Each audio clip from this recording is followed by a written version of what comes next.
In a judge's rule, the 17-year-old accused of killing 2 people in Chelsea last June will be tried as an adult.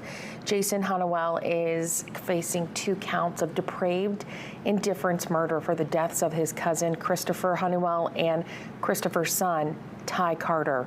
He's also charged with the assault of Carter's fiancee, who was there at the time of the murders. Christopher was Jason's foster care guardian. Honeywell, until then 16, was taken to the Long Creek Youth Development Center in South Portland, where he remains in custody. Arguments were heard this spring debating whether or not Honeywell should be tried as an adult. His defense claimed he was failed by his family and the system. The prosecution said public safety was at stake, saying his childhood doesn't excuse the crimes he committed. Honeywell's attorneys have appealed the decision to the Maine Supreme Judicial Court.